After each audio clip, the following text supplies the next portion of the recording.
Tenemos los antecedentes históricos sobre cómo se ha dado el movimiento feminista como un pensamiento social de vanguardia y estos antecedentes pues no surgen precisamente en América Latina, sino surgen en Europa, en las sociedades industrializadas del siglo XIX, en donde se empiezan a permear las discusiones de las estructuras de clase, las diferencias de clases entre la burguesía, los trabajadores, la clase obrera, los sindicatos, y donde hay un parteaguas muy significativo.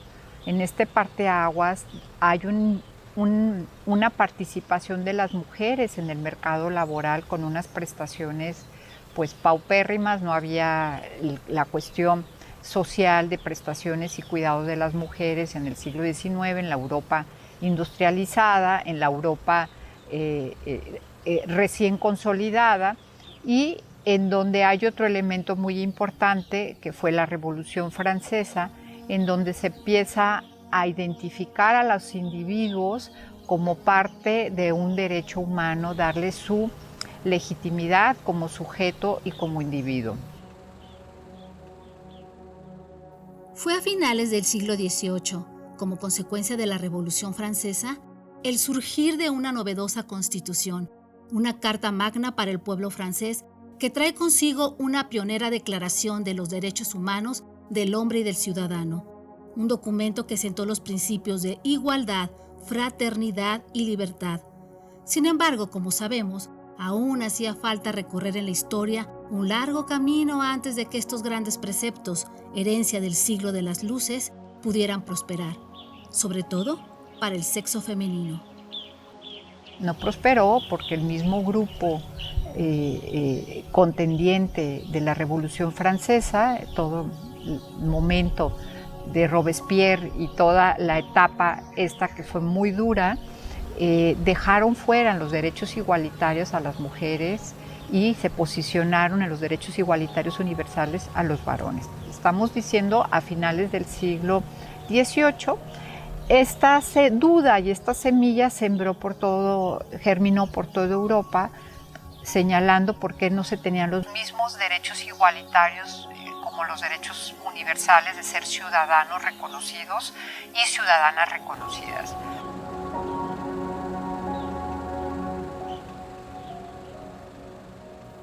Por otro lado, la revolución industrial que surgió en Inglaterra produjo nuevas condiciones en la economía, en la tecnología y en lo social.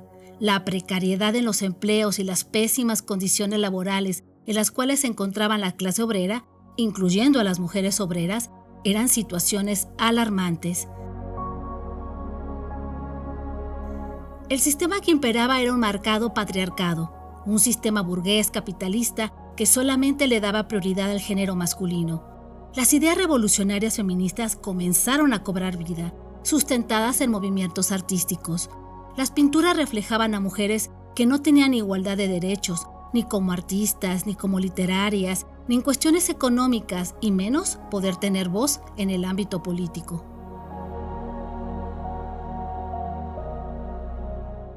Porque las mujeres no fuimos reconocidas con derechos ciudadanos en igualdad de circunstancias que los varones.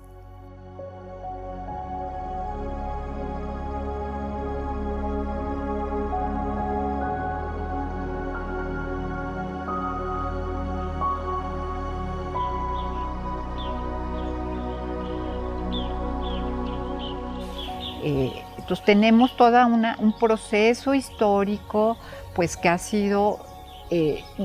ido evolucionando en los últimos 200 años y hoy son las nuevas generaciones las que vuelven a levantar y alzar la voz de hacer hincapié de pues, que no se ha podido resarcir los vacíos que ha dejado el sistema capitalista patriarcal.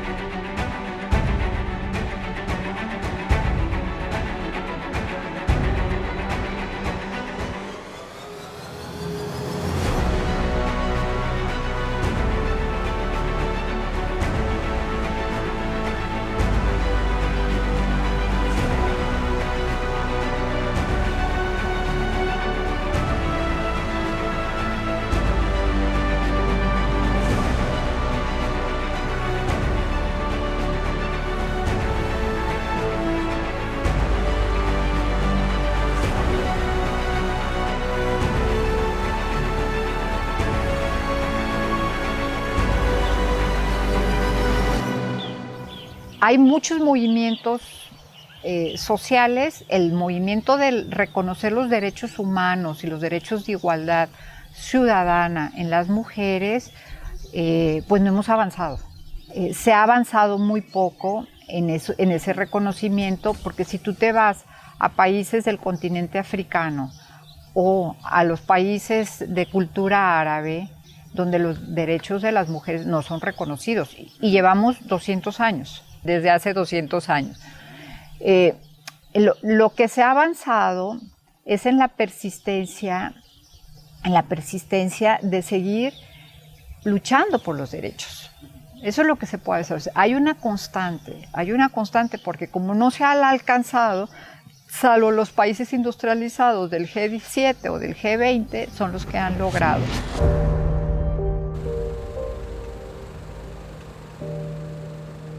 En 1948, al crearse la Organización de las Naciones Unidas, se reconocen los derechos de las mujeres.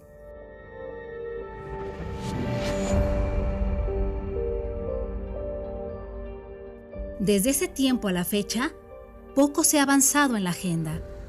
Los derechos universales igualitarios tendrían que ser igual para todas las culturas. Sin embargo, esto no se refleja aún en la realidad. La cultura wixárika aquí en México, o la del Amazonas, la de la Pampa, la japonesa, no gozan de estos derechos igualitarios.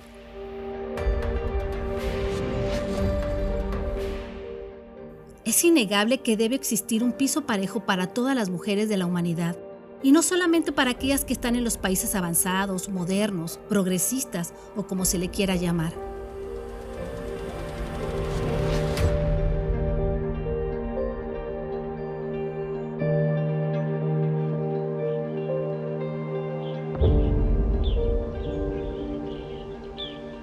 México en el siglo XIX vivió una batalla intensa de no ser nuevamente colonizado al momento que se logra la independencia con España, pues existe, como lo había hecho Francia, pues el modelo de república.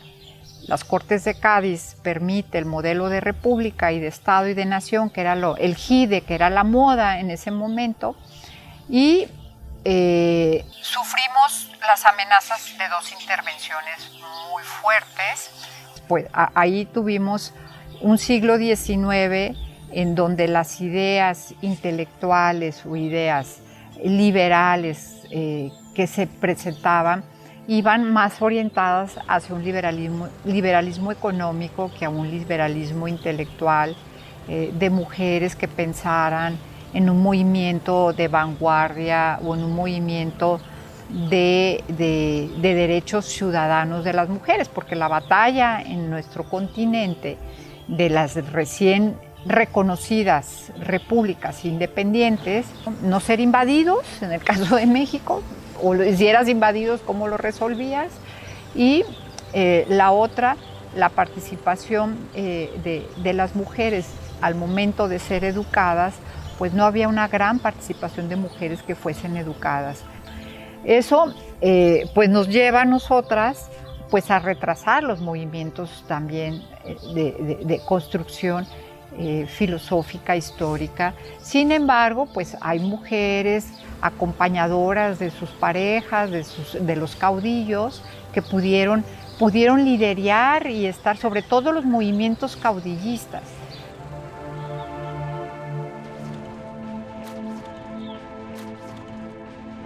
Todos los periódicos que llegaban desde España para las colonias de América salían de Cádiz, puerto de entrada y salida de mercancía de toda Europa.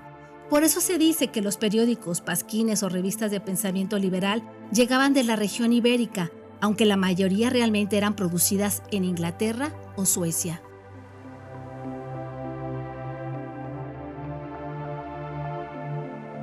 En toda América las mujeres se reunían a leer este material. Conocían los distintos géneros de la literatura y también de filosofía, leían poesía. Existía un pensamiento humanista, no era un pensamiento disruptivo con el propósito de romper con el Estado, pero sí creó una cultura de pensamiento bastante crítico. el movimiento social disruptivo lo vamos a encontrar a principios del siglo XX, con otras características y con otra consolidación. Existe un artículo en la biblioteca de la Universidad del Ayuntamiento de Cádiz, que data de 1848, y habla precisamente de que las mujeres no van a ser servidumbres, que ya no van a ser cuidadora de hijos. Ese tipo de material es el que se mandaba a la capital de México y luego llegaba a distintas regiones, como aquí a Guadalajara. Es a través de estos folletos provenientes de Europa como se fue moldeando la identidad de mujeres en México y América Latina.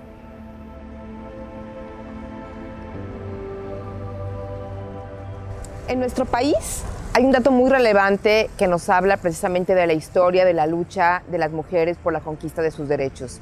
Y fue el primer Congreso Nacional Feminista. Se llevó a cabo precisamente en Yucatán. En Yucatán, en el Teatro Peón Contreras.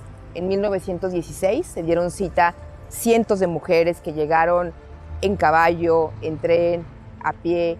Mujeres que sin ninguna posibilidad de comunicación, ni celular, ni mucho menos, tuvieron que darse cuenta que era necesario unirse, manifestarse y exigir sus derechos. ¿Qué se exigía en ese primer Congreso Nacional Feminista? Se exigía el derecho al trabajo, el derecho a la tierra, el derecho a la educación y a la ciudadanía. Y fue hasta 1953 cuando se logra este derecho en este país. A partir de ese evento histórico, donde hubo un congreso nacional, se invitaron a diferentes mujeres de todo el país y fue un evento muy, muy significativo y pues empezó a sembrarse la semilla de que no solamente en la parte cultural, las mujeres con tertulias, veladas, sino que también podíamos tener un derecho al voto, ¿no? Sin ser todavía reconocidas ciudadanas. Con todos los derechos igualitarios. Este primer Congreso Nacional Feminista dio muchos frutos. El primero de ellos pues, fue precisamente visibilizar a las mujeres en el contexto de los derechos políticos y sociales. Hoy, tristemente, a más de 100 años, seguimos viendo que las demandas también siguen siendo parte de las mismas. Una brecha salarial que está presente, por lo tanto no hay un trabajo digno. No hay un trabajo digno porque las mujeres trabajan donde pueden, no donde eligen, porque hay un tema de cuidados que el Estado todavía no ha visibilizado, el Estado mexicano. Todavía hay mujeres que no tienen derecho a la tierra, todavía hablamos que el derecho a la propiedad sigue siendo regateado para las mujeres. Encontramos que los créditos que se dan por instituciones como Infonavit, como pensiones del Estado, el número de mujeres que aplican a ellos es muy reducido. Por lo tanto, no hay una igualdad todavía de derechos. Seguimos peleando porque las mujeres hoy tengan oportunidades reales, no solamente de estudio, sino de trabajo. Si bien es cierto, la mayoría de las carreras tienen más mujeres que hombres, en el mercado laboral hay una enorme brecha para que las mujeres tengan un cargo público importante o en la iniciativa privada también lo desempeñen de igual manera. Por lo tanto, creo que las causas de aquel Congreso de hace más de 100 años, de 1916, siguen estando presentes y vigentes actualmente.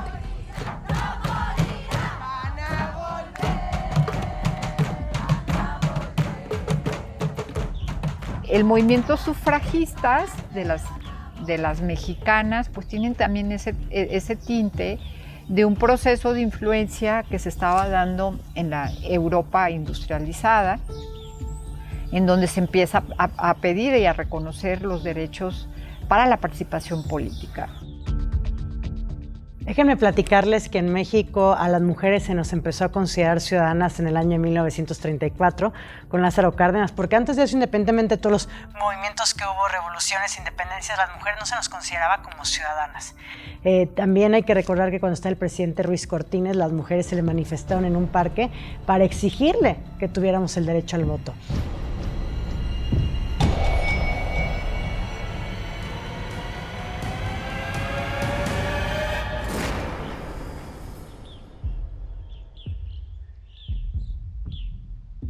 En Europa ya también se empiezan las mujeres a agruparse en partidos políticos y pues tenemos ahí toda la experiencia de las sufragistas y en estas sufragistas pues ya tienen una plataforma, ya piden una participación no económica o cultural, sino que una participación ya como identidad de los derechos de los partidos políticos y tener poder y representación de las mujeres en un partido que represente al género, ¿no? Y ser una fuerza política.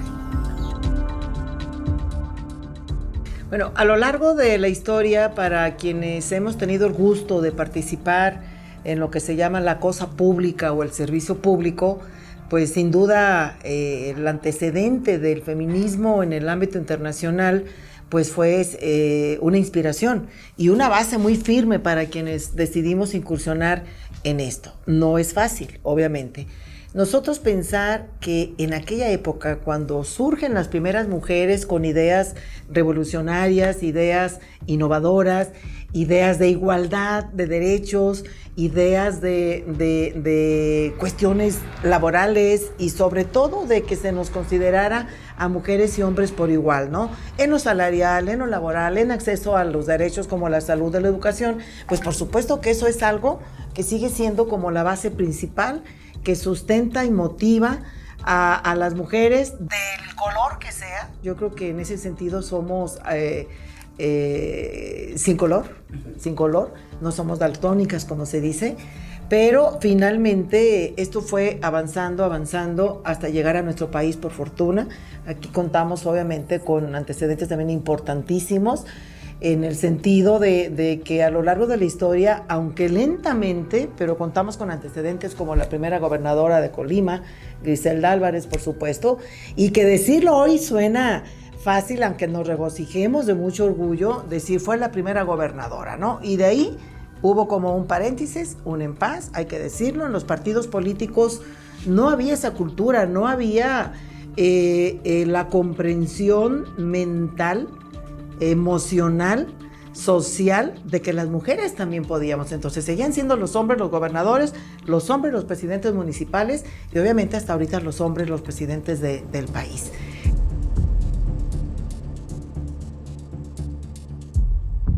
Y del 53 al 2000 no llegaban mujeres a los espacios públicos, tal vez alguna alcaldesa por ahí, alguna diputada. Entonces hay que recordar a la gente que el INE, el IFE, se creó en 1990. Entonces, de 1990 al 2000 le estuvo pidiendo a los partidos políticos, el órgano electoral, que por favor incluyera mujeres en sus listas, que por favor, como exhortos o llamadas a misas, que hubiera más participación de mujeres en la política, y los partidos políticos no hacían caso. Entonces fue en el año 2000 cuando nacen las famosas cuotas de género, que es un modelo francés, es un modelo que agarramos de Francia, que empezó 20 años antes, y en ese modelo se habla de por primera vez una obligación de un porcentaje para mujeres y otro para hombres. La primera cuota que se dio fue el 70-30, obviamente el 30% era para mujeres, el 70% para las candidaturas de los hombres, y así es como se tuvo que forzar a los partidos políticos a que abrieran más y más espacios a las mujeres. Era el año 2006 y decían, bueno, ya el 70-30 es muy bajito, ¿qué parece si nos vamos al 60-40? Y obviamente el porcentaje más pequeño, el 40%, era para mujeres y el 60% para los hombres. Era la elección más o menos del 2009 y antes las suplencias podían ser géneros combinados. Entonces, en esa toma de protesta del 2009, ¿qué sucede? Que muchas mujeres piden licencia en el Congreso de la Unión para dar a su paso a un suplente hombre, para que llegaran a los curules los hombres. Bueno, gran molestia generó en Chiapas el hecho de que 40 mujeres elegidas a diferentes cargos fueron aparentemente presionadas para delegar el cargo a hombres. Esta es la historia de las llamadas Juanitas o Manuelitas. El caso de las Juanitas evidenció las prácticas recurrentes de los partidos para eludir los mecanismos de cuotas de género, aunque no se habían dado con tanto cinismo ni de forma tan evidente. Las Juanitas fueron consideradas una estrategia para darle la vuelta al cumplimiento de la cuota en materia de género. Los partidos no querían cumplir con la ley y con el espíritu de la misma para promover y permitir que mujeres tuvieran la misma participación. Pero lo más lamentable fue que esas mujeres se prestaron a preservar la predominancia participación de los hombres en las candidaturas, aún en contra de la ley. Estas mujeres sabotearon la propia legislación de cuotas en detrimento de ellas, para conseguir el favor político y a quienes le cedieron su curul. Sin embargo, el problema de la inequidad de género persiste de varias formas. Una de ellas es enviar a las mujeres a competir en distritos electorales que nunca han ganado sus propios partidos. Porque bueno, así es una pauta constante. Se utilizan y se dejan utilizar las mujeres para los idearios del partido político. Y te dicen ellas, es que yo donde me ponga el grupo, ¿para qué soy buena? Para donde me ponga el grupo. Entonces, si te ponen de corcholata, vas de corcholata. Si te ponen de la Secretaría de Seguridad Nacional, representan a una estructura partidista muy delimitada. Y las mujeres, y siempre lo he sostenido, el hecho que seas mujer no defiendes una causa feminista ni eres beligerante para las causas feministas, no nos garantiza. Hace 15 años se discutían reformas en el anteriormente llamado COFIPE, que era el 30-70, las mentadas cuotas con las que las mujeres tenían que llegar. De ahí pasamos por momentos de suma tristeza, como fue el tema de las Juanitas, donde había pues prácticamente una violencia hacia las mujeres que habían ganado para pedirles su lugar y que entraran los suplentes que eran hombres. Hemos avanzado muchísimo, sí hemos avanzado, sin embargo, no necesariamente que haya muchas mujeres significa la causa de la igualdad. Y eso es muy importante que lo entendamos. No es cegar a las mujeres por ser mujeres, es que lleguen mujeres con el compromiso de la agenda de la igualdad, con el compromiso de la agenda de la vida libre de violencia, con el compromiso de la posibilidad de poner las causas sociales, políticas, económicas y de desarrollo de las mujeres sobre la mesa, capaces de debatir, de tener iniciativas, consensos, de incidir en los temas donde normalmente las mujeres no están, en los presupuestos, en materia tributaria, en la parte económica, en la parte de seguridad. Necesitamos más mujeres especializadas en seguridad. Todos esos temas son temas pendientes de la agenda. Por lo tanto, sí hemos avanzado. Sin embargo, el que seamos un gran número de mujeres todavía no garantiza que representemos las causas de las mujeres en la agenda pública. Se empieza a formar un movimiento muy importante que era Mujeres en Plural, que justamente era de eso, que si las mujeres tenían escaños, las suplencias también tenían que ser para mujeres, para que no se diera el famoso tema de las Juanitas que las hacían renunciar para dar paso a los suplentes hombres. Entonces se habla ya de que las mujeres irán acompañadas de mujeres en las fórmulas titular y suplente, para que en caso que la titular se tuviera que ir, la suplente siguiera siendo mujer y subiera ese escaño. Entonces, más o menos en el 2013 dicen ya vamos a dejar de hablar de cuotas de género, ya no va a ser 60-40. Ojo, y todo el movimiento se dio con organizaciones de la sociedad civil, con el partido que había en aquel entonces en el gobierno, con los institutos de las mujeres de todo el país. Y en el 2013 anuncian ya la paridad vertical, que significa el 50 y 50%. A ver, nosotros hemos estado trabajando, las mujeres, no solamente las de hoy, sino también la lucha constante que ha habido desde los 40, los 30, en estas grandes revoluciones del feminismo para poder erradicar esas subrepresentaciones. Hoy te puedo decir que en el estado de Jalisco habemos mayoría de mujeres que integramos el Congreso del Estado. Sin embargo, pues nos hace falta dar ese gran paso hacia las presidencias municipales. Hoy solamente de 125 ayuntamientos hay 29 mujeres que presiden o que son titulares de los gobiernos municipales y solamente una mujer en el área metropolitana. Es decir, tenemos que seguir construyendo. Vamos caminando y brincando estos principios que en su momento era el de equidad, ahora ya estamos en el principio de paridad, y esto nos ha ayudado también a que las mujeres rompamos con este síndrome del impostor respecto a que tenemos que creernos en donde estamos las mujeres, las luchas que hemos dado constantes y que bueno, nos debemos también a estas grandes luchadoras sociales que han transformado la vida pública, no nada más de las mujeres, sino también de los hombres y de nuestro espacio social. Y desde el 2015 a la fecha, las mujeres tienen obligación, los partidos, de presentar 63 candidaturas para mujeres y 62 para hombres. El número más grande se suma a las mujeres por la discriminación histórica que ha habido. Y no solamente eso, también ya se empieza a hablar que las listas plurinominales tendrán que ir encabezadas por mujeres, que si el Congreso queda dispar, también tendrá el INE que tomar decisiones para que más mujeres suban. Ahora lo que se está hablando son una reforma electoral donde habla que las mujeres lleguemos a gobernar las ciudades más grandes del estado, porque una cosa es que tengan la mitad de los municipios y otra muy distinta que tengan la posibilidad de gobernar mayor población o municipios con mayor presupuesto, mayor proyección, mayor recurso humano, mayor recurso económico. Entonces, bueno, ahora el debate que habrá en la Suprema Corte de Justicia es si las mujeres tienen que estar en las 5 o 10 ciudades más grandes o si estarán compitiendo, no importa, en los municipios más competidos para los partidos políticos y se deja las decisiones a los partidos. En la legislatura número 55, que fue en el año del 98, estuvo Rocío García Gaitán, una mujer que dio su vida precisamente en la lucha de visibilizar los derechos humanos de las mujeres.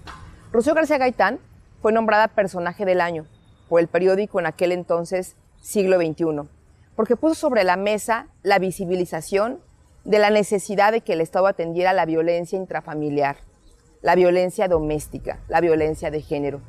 Recuerdo perfecto, yo era su asesora, y en aquel entonces, en el 98, don Porfirio Cortés Silva, en paz descanse, presidente de la Comisión de Puntos Constitucionales, decía: sobre mi cadáver que tipifiquemos la violencia intrafamiliar, porque todos tenemos derecho de corregir lo que pasa dentro de nuestros hogares.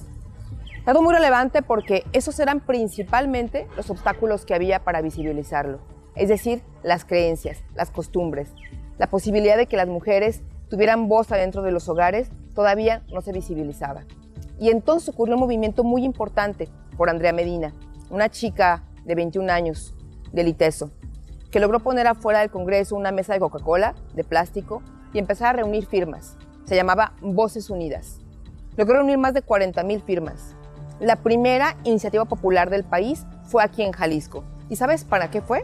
Fue justamente para tipificar la violencia intrafamiliar, para que hubiera una ley que permitiera eliminar y visibilizar las diferentes formas de violencia hacia las mujeres.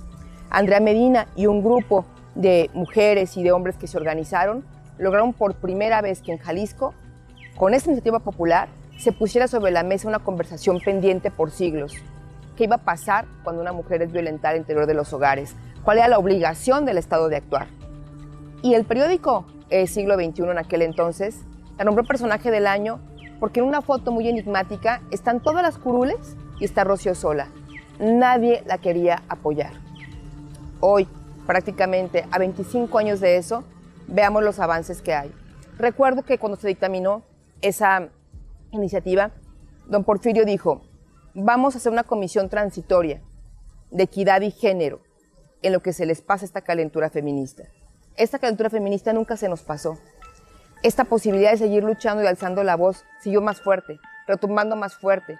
Se creó el Instituto Jalisciense de las Mujeres, la Comisión de Igualdad, se crearon el Centro de Justicia, las comisiones para atender a las mujeres víctimas de violencia, los institutos municipales de las mujeres, los estatales.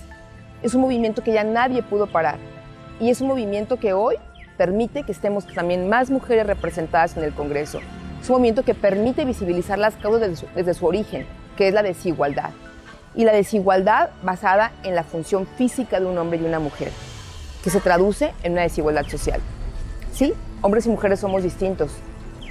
El gran problema es que esa diferencia biológica sea una desigualdad social. Y eso todavía se vive en este país.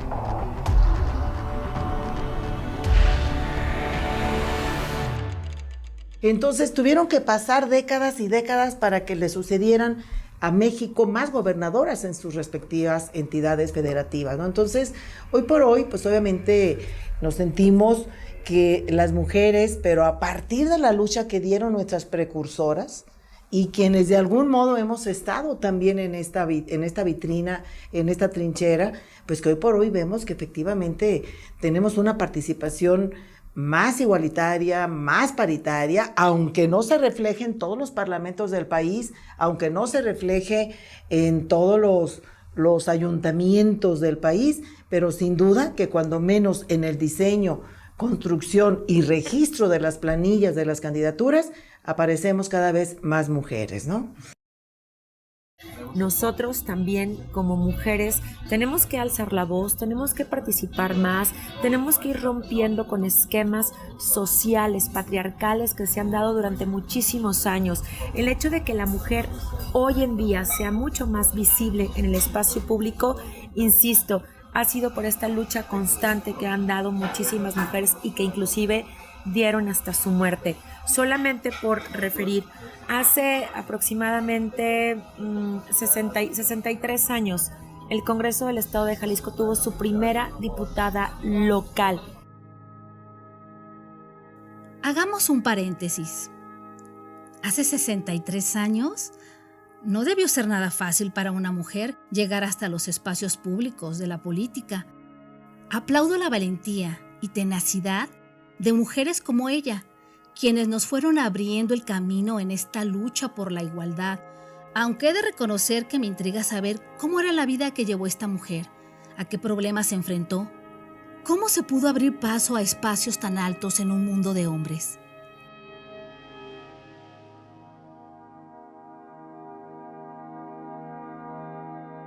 Gracias a la doctora María Guadalupe Milagros Cruz Guerrero, investigadora de la vida e historia de Teresa Barba, sabemos que nació el 15 de febrero de 1915 en Mascota, Jalisco, y que sus padres fueron Ramona Palomera Peña y el agricultor Isidro Barba Rodríguez. Teresa Barba Palomera tuvo una hermana 5 años mayor que ella, llamada Refugio, quien también se dedicó a la docencia.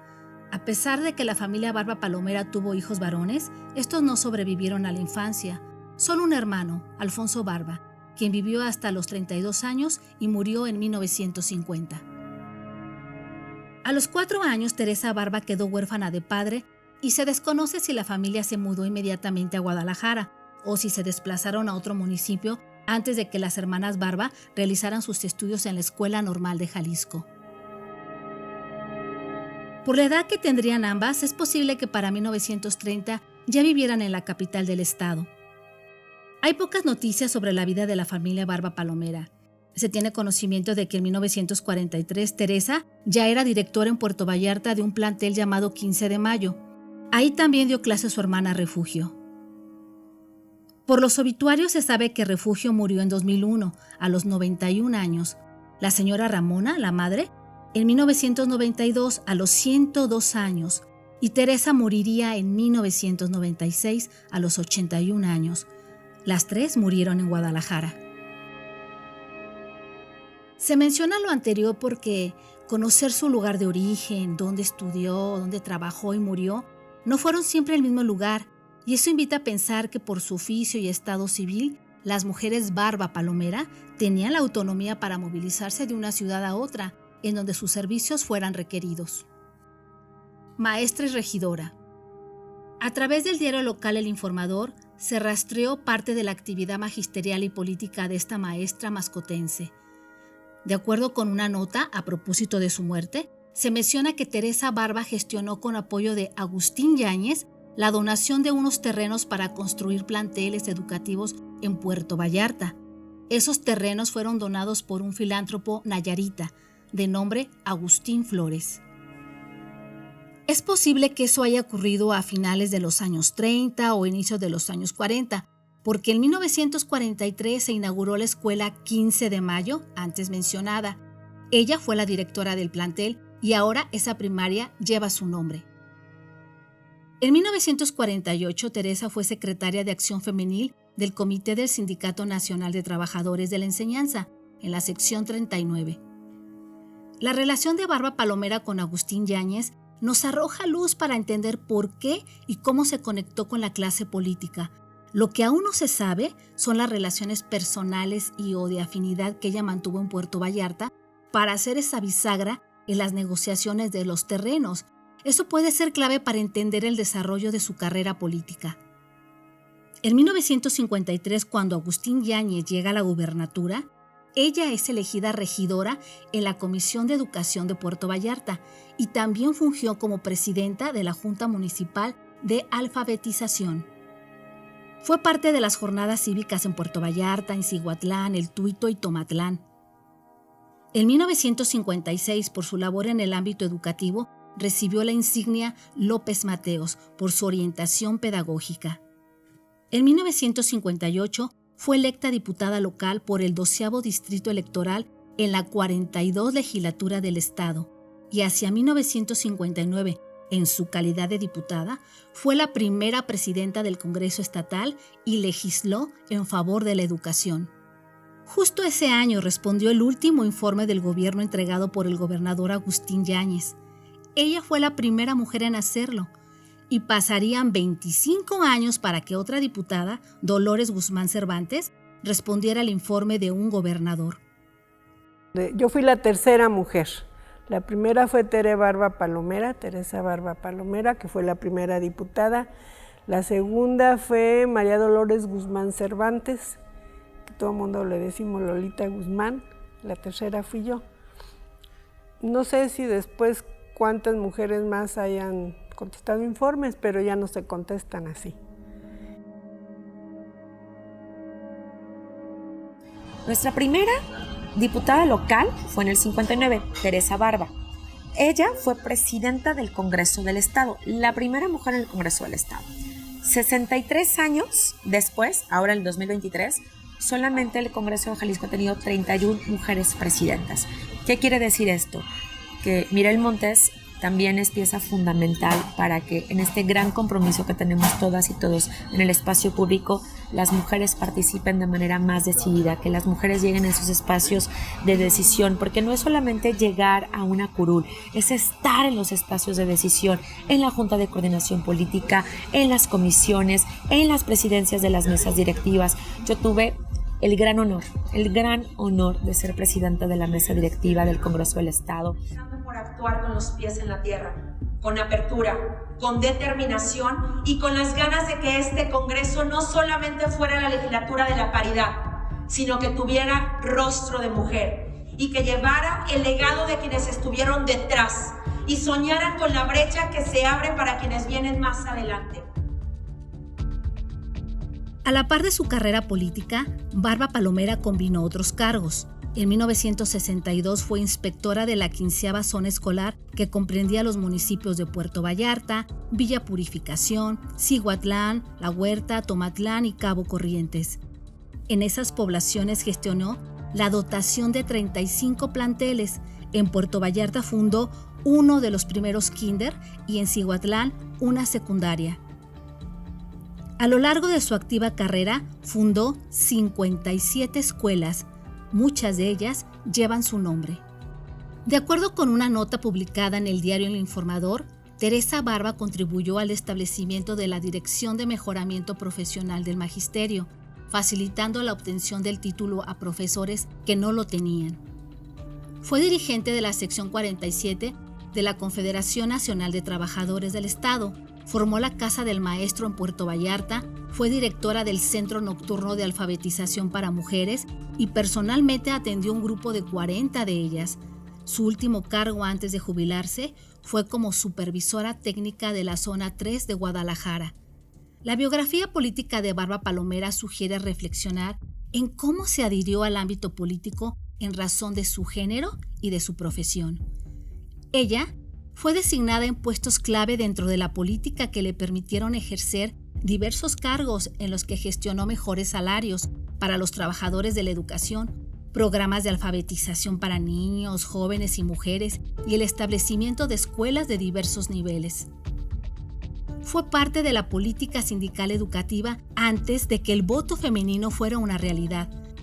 Es importante entender esto porque el sindicalismo es también un ejercicio de ciudadanía y ahí ella reveló su capacidad de agencia. Quizá en esos momentos ella aprendió a hacer política y a gestionar diversas obras. Se codió con políticos de alto rango como el gobernador Agustín Yáñez. También se sabe que ella estuvo presente en diversas visitas de Marcelino García Barragán a la ciudad y de manos de él recibió su título de profesora. Sus relaciones personales entonces pueden ser claves para entender cómo se desarrolló en un mundo de hombres. Barba era maestra, mujer, soltera. Su oficio, su estado civil y género son muy relevantes y sugieren reflexionar de qué manera una mujer, en aquellas épocas y sin tener formación en leyes o política, se colocó en los escaños más altos de la política en función de su profesión. Mire, en 1824 se estableció el primer Congreso del Estado. Sin embargo, fue hasta 132 años después, cuando la profesora Teresa Barba Palomera pudo ser diputada. Fue la primera diputada local en nuestro estado. 132 años pasaron para que eso sucediera. ¿Qué pasó en ese tiempo? Yo creo que va relacionada la participación política de la mujer también con la posibilidad de su preparación académica. Usted hace un momento comentábamos por qué incursionaban el magisterio mucho en la cuestión política. Bueno, y en relación a las mujeres, pues fueron las que más pronto como profesionales de la educación estaban en contacto con la sociedad directamente. Eso es muy importante para el trabajo político. Si quiere uno ser representante de la sociedad, pues tiene que estar en contacto con la sociedad. Y como profesores, indudablemente que el contacto es eminente desde el primer momento en que tiene un grupo a su cargo. Yo creo que esa es la razón de por qué las primeras mujeres que participaron, muchas de ellas eran como yo, miembros de una comunidad de maestros. ¿Qué quiere decir esto? Que los pasos que vamos dando han sido constantes, han sido fuertes, han sido decididos y que no debemos bajar la guardia. Las mujeres de Jalisco somos mujeres echadas para adelante, somos mujeres con determinación, con una voz fuerte y que eso justo es lo que tenemos que seguir haciendo para efecto de que tengamos una representación plena, de que esta igualdad llegue de manera ya prácticamente irreversible y seguir construyendo con nuestros grandes aliados que son los hombres.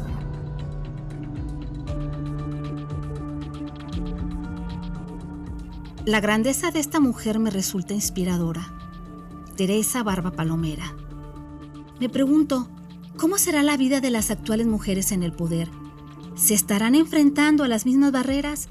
¿Cómo es que actualmente viven la desigualdad?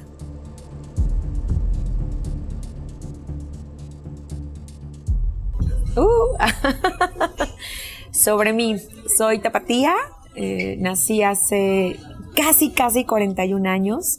Soy licenciada en Derecho con una maestría en Gobierno y Políticas Públicas. Inicié mi carrera en la política justo en el año 2006. Esto representa más o menos como unos 16, 17 años. Y mi punto de partida, es decir, mi primer empleo en el servicio público fue justo en el Congreso del Estado de Jalisco, trabajando como asesora.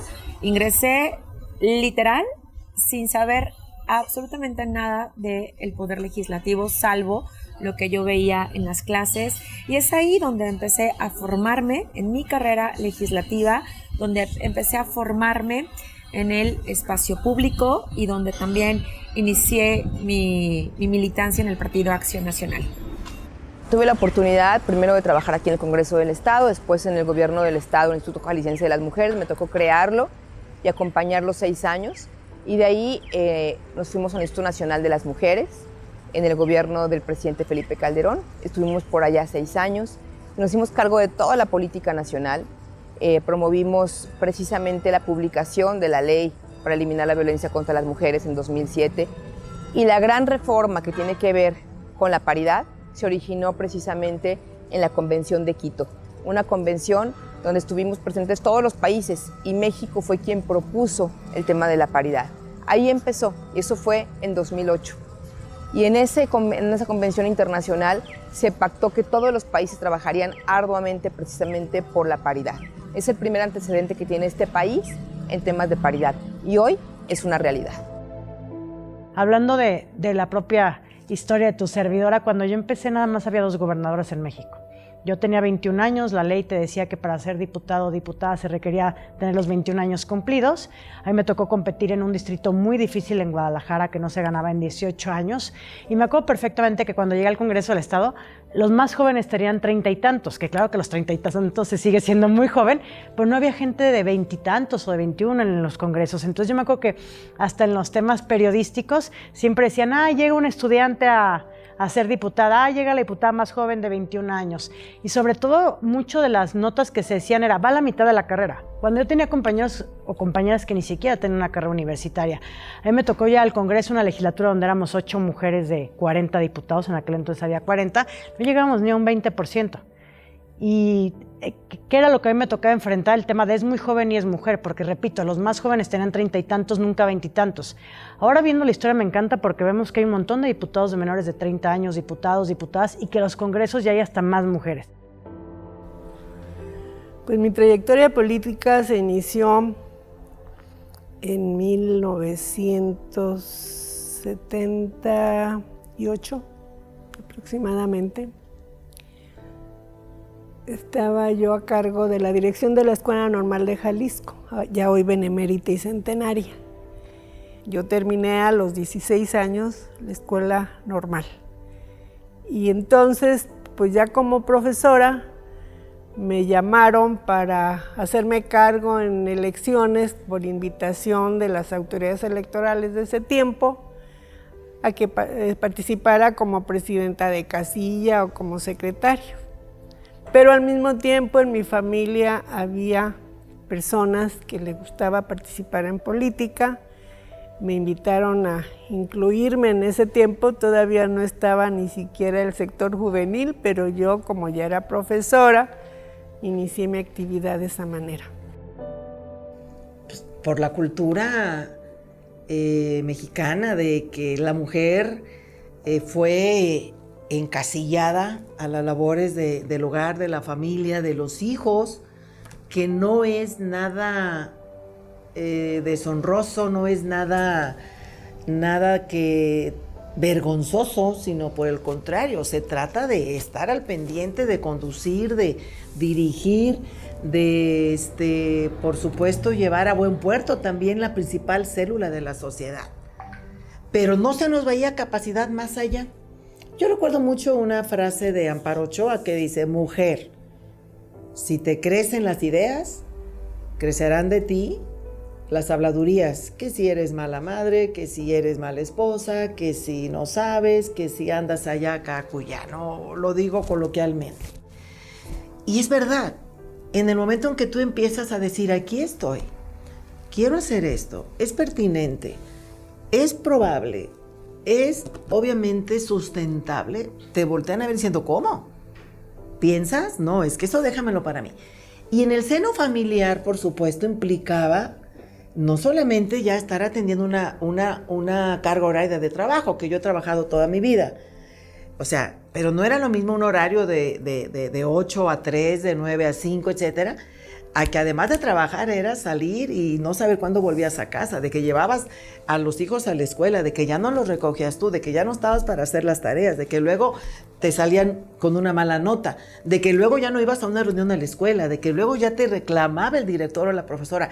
Eso es una cuestión social que sí pesa, pero que en mi caso particular hubo siempre una dinámica de comunicación con mis hijos, también lo resintieron, tengo 3, lo resintieron, y además de que cronológicamente estaban muy seguiditos, se llevan 1 año cada uno. Entonces ellos aprendieron a vivir y a convivir con una mamá que no solamente salía a trabajar, con una mamá que andaba en política, con una mamá que salía en los medios, con una mamá que debatía, con una mamá que llegaba más tarde a veces de lo acostumbrado.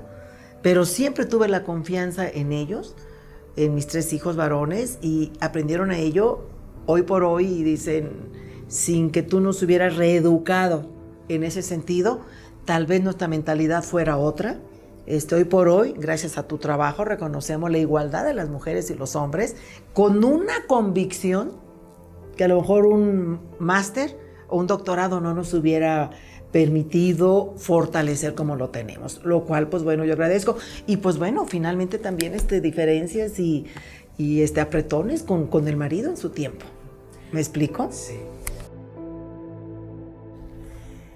Yo provengo de una familia de clase media, pero que en el tiempo en que yo era pequeña todavía era un tabú la posibilidad de que las mujeres incursionaran en carreras. ¿Qué pasaba en ese entonces? Por ejemplo, yo quería estudiar medicina, pero en la escuela de medicina había 2 mujeres solamente en ese tiempo. Entonces a mis papás les dijeron que a las 2 mujeres que estaban en la escuela sufrían mucho por las bromas de los compañeros. Y entonces mi papá, porque tuve la gran fortuna de que en mi familia, no de recursos grandes, decidieran mis padres que las mujeres y los hombres, éramos 7 hermanos, tuviéramos la misma posibilidad de estudios, con las carencias o las bondades que se pudiera tener, pero fueron muy parejos en nuestra educación. Ahí comenzaba una diferencia quizá con otras familias que preferían que solamente estudiaran los varones. Las mujeres, ¿para qué? Si se iban a casar, que se dedicaran a labores del hogar. Y en otro campo que ha sido el más difícil de que la mujer incursione, que es en el sector agrario, hubo mujeres muy valiosas que participaron en ese sector, y ese sector fue el que a mí me impulsó para ser diputada federal. Y el camino me lo brindó una mujer que en ese momento era la secretaria general de las mujeres del sector a nivel nacional, que fue la doctora que falleció hace muy poco y querida amiga Margarita Gómez Juárez. Mujeres como ella ayudaron a otras. Hace 25 años estuve como asesora en el Congreso del Estado. Y yo creo que no le puede costar a ninguna mujer 25 años llegar a ocupar un cargo público. Yo creo que los tiempos hacia las mujeres han cambiado. Estoy segura que cada vez más mujeres será más fácil llegar. Yo en el 98 estuve como asesora de la Comisión de Seguridad de Crisis Solórzano, y cuando se creó la Comisión de Equidad y Género con Rocío García Gaitán, pues prácticamente en ese momento fue tocada mi vida por el tema de la igualdad, por el tema de las mujeres, y a partir de ahí fui una convencida de luchar en donde estuviera, en cualquier parte, porque el tema prevaleciera. Eso me llevó a ocupar cargos a nivel nacional, a nivel estatal, a irme pues incluso a estar presente en los informes de Naciones Unidas. Estuve en 6 informes en Nueva York en Naciones Unidas con todos los temas de la mujer. Y me siento afortunada al decirle tranquilamente que yo no he sentido una objeción de participación en el transcurso de mi vida. Dificultades sí. ¿Por qué? Porque tener mi familia, conservarla, si no hubiera sido con el auxilio y la voluntad de mi esposo, no hubiera yo participado. Porque en muchas ocasiones las mujeres tenían que escoger o familia, o política, o trabajo, o familia. Yo no tuve ese problema. Entonces no quisiera decir que esto fue para todas igual, porque estoy consciente que a la fecha muchas mujeres que pudieran participar aún no pueden hacerlo. Era muy diferente cómo se concebía la política para las mujeres de aquel entonces. Cuando yo empecé en la política, la mujer que quería hacer política tenía que sacrificar familias, tenía que ser casi soltera, no haber tenido hijos. Y en la actualidad las cosas han cambiado muchísimo. Tenemos 9 gobernadoras y muchas muy jóvenes, menores de 40 años, que parte de su vida diaria te enseñan cómo son mamás, cómo son profesionistas, cómo son gobernadoras. Entonces, sí es abismal lo que ha pasado a lo largo de 14 años que yo empecé en la política, a cómo se ve ahora la participación de las mujeres. Antes, hablar de una gubernatura para mujeres era algo impensable. Hasta las alcaldías resultan difíciles. Hay que decirlo, la mayoría de las capitales están gobernadas por hombres en todo el país, porque son los municipios más importantes. Gobernar una capital puede ser la antesala que llegues a gobernar el propio estado, en cualquier lugar del país. Entonces, sigue habiendo muchas resistencias a las mujeres a llegar a las ciudades grandes, porque una cosa que yo siempre les digo es, Los partidos políticos te pueden decir, te doy un comité estatal, te doy un comité municipal, sí, pero no te dan el poder político de ser una futura gobernadora, o no te dan el poder político de decir yo manejo más de 10,000 millones de pesos de recursos, o yo voy a tomar las decisiones más importantes para un tema metropolitano. Entonces sigue habiendo resistencias, la lucha tiene que continuar, porque no es solamente que lleguen mujeres a los congresos.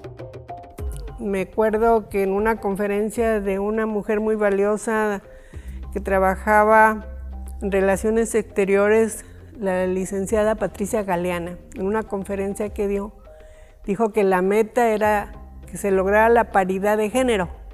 Era la palabra nueva en el 85, por decir una fecha. Y yo tuve la osadía de decirle que se me hacía una utopía. Y hoy me da mucho gusto haberme equivocado, porque la paridad, por lo menos en las cámaras, por ley ya se logró. No cabe duda que la batalla de nuestras antecesoras nos ha brindado muchas herramientas legales para seguir avanzando en esa lucha por la igualdad. ¿Acaso nos han blindado de pensamientos y acciones arcaicas? ¿Acaso estamos exentas de ataques fundados en pensamientos de superioridad masculina?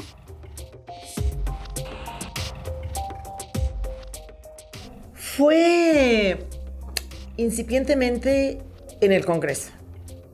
En el partido, que fue mi partido de origen, que me postuló 2 veces, no. Había obviamente condiciones como Partido Democrático, donde hay mucho debate, un alto nivel de debate. Siempre, a pesar de ese debate, a veces ríspido, había condiciones de entendimiento. Y ahí, para haber logrado incursionar a la presidencia del partido, posteriormente al legislativo, se generaron esas condiciones, ¿no? Pero en el legislativo sí, y digo incipiente, pues porque saqué las uñas, saqué la casta, y dije, no, a mí eso no me lo hace. Y fue justamente cuando nosotros llegamos, venía en el presupuesto que nos había heredado la legislatura pasada, el bono, que se entregaban anualmente, y el trianual. Entonces venía el bono para nosotros. Cuando nosotros lo detectamos, pues pudimos haber hecho mutis. Y sin embargo, a nivel de los coordinadores y una servidora, vimos ahí que no era, que no había lugar para ello. Que si de veras queríamos darle una muestra a la sociedad de que íbamos a hacer las cosas diferentes, teníamos que pasar por ahí. Y por supuesto, pues me convertí en incómoda. Desfilaban a mi despacho, estaba en la planta alta, que históricamente fue del PRD, desfilaban de un color, de otro y de otro, a decirme, si tú no jalas, olvídate de que te vamos a aprobar tal y tal y tal iniciativa. Voy a razonar mi voto en tribuna. Y ahí está la pecera de medios, que así se le dice, ¿no? Ahí está. Pero mayoritenme. Pero pues las mujeres también les hemos demostrado a los hombres que también dando un manotazo y nosotros argumentamos, dando manotazos y volvemos a argumentar. Y también sabemos dar manotazos, pero nos parece que no es esa la vía para construir una sociedad más justa y más igualitaria, ¿no? Cuando yo llegué al Congreso del Estado, pues tendría 22, 23 años más o menos. Nunca antes había estado en un espacio público, en un poder. Y justo, pues hay ciertas situaciones que tú no vas comprendiendo hasta que vas teniendo una mayor formación, una mayor capacitación. Y sí, en una ocasión fui violentada de manera, pues, física, sin llegar a los golpes, más como gritos, como intimidación, como amenaza, y sí te quedas paralizada, ¿no? Respecto a lo que está sucediendo.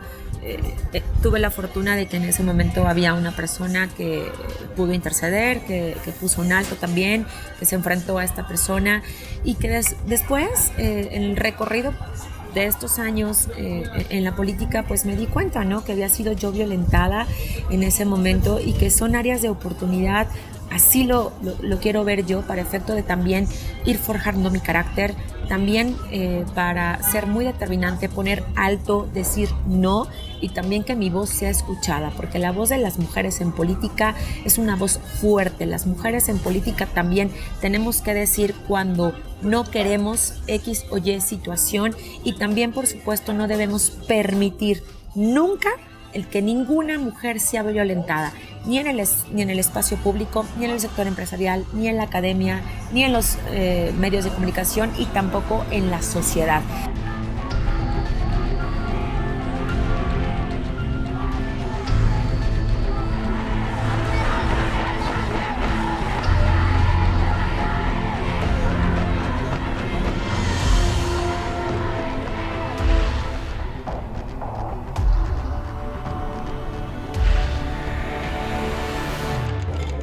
El hecho de que la mujer incursione a estos espacios, pues te enfrentas a situaciones que muchas veces pues no te agrada, y que tienes que levantar la voz, que tienes también que visibilizar, y que no puedes normalizar.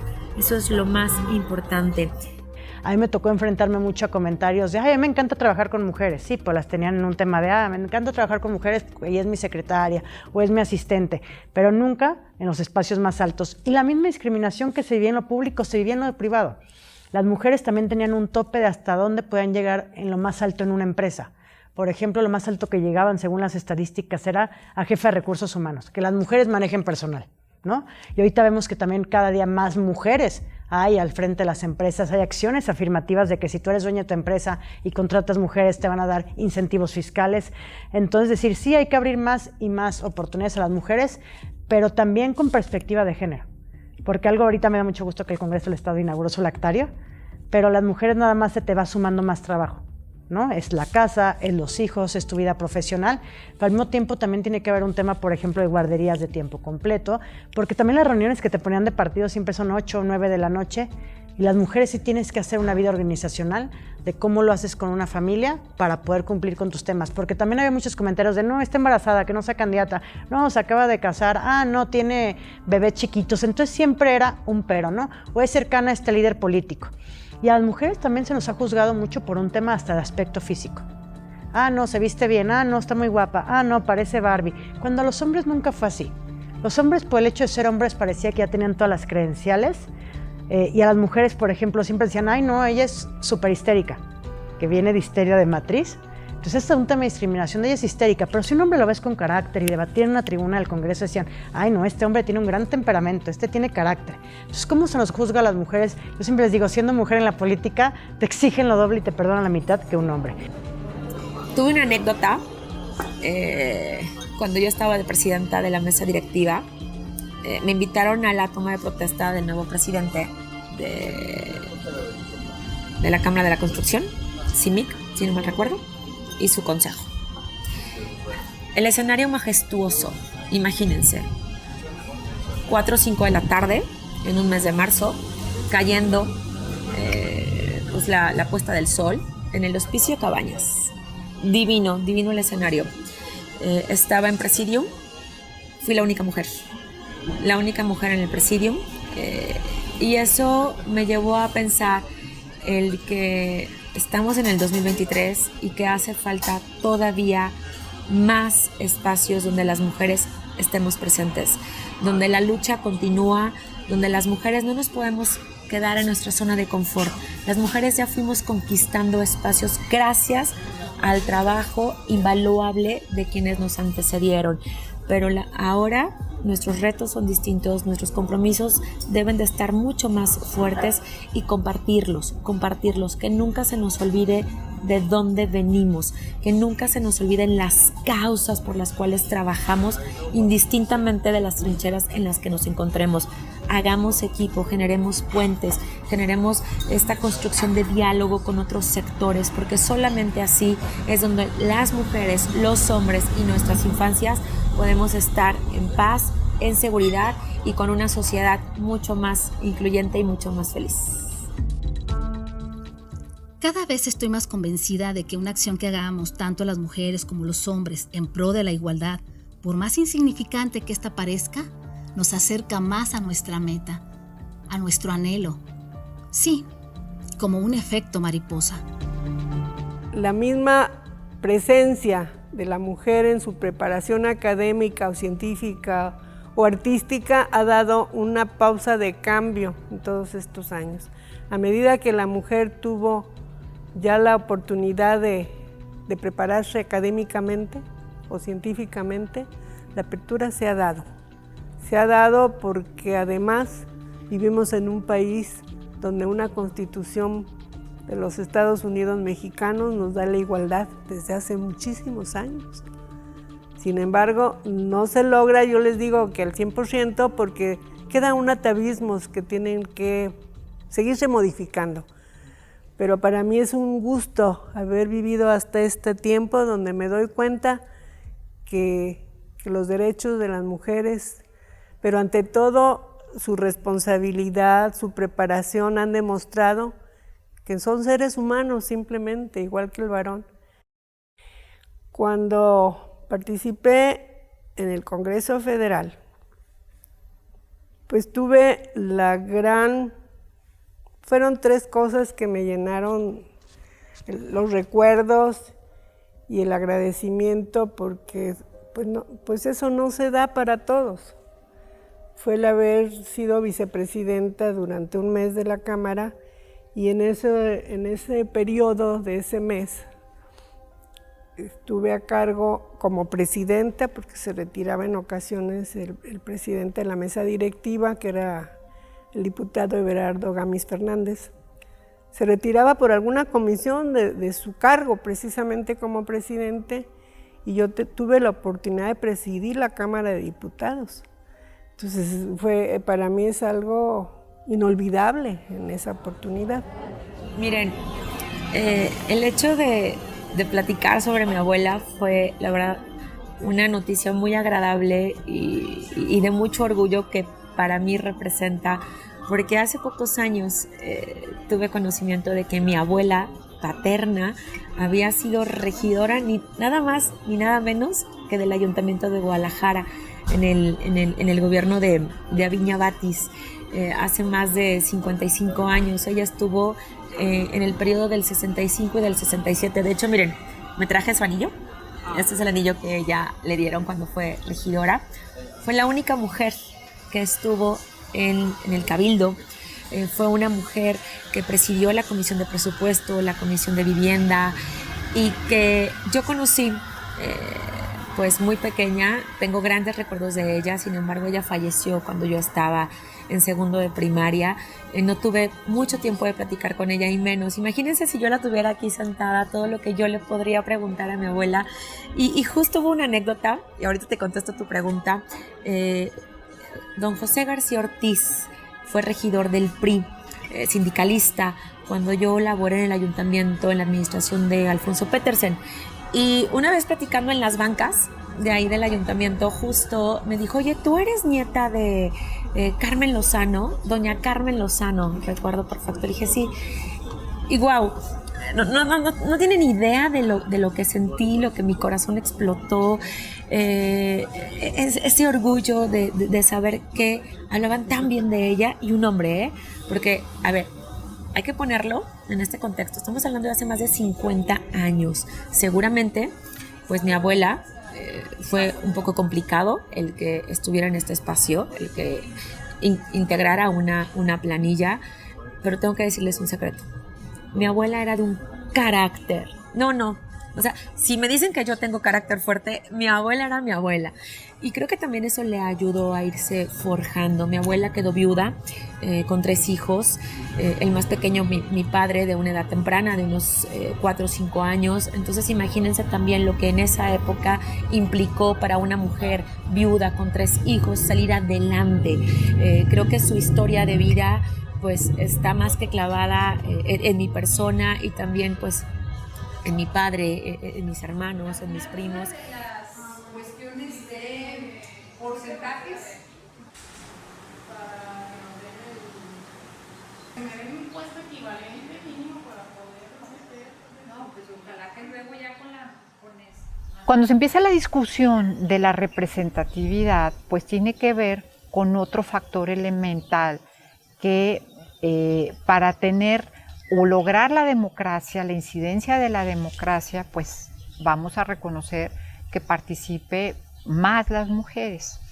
Y esto también tiene que ver con un elemento, una petición de diferentes organismos internacionales en donde se cuestionaba en México pues espacios de poca participación democrática y que nomás teníamos un partido en el poder, ¿no? Que el Partido de la Revolución Institucional hasta finales del siglo XX.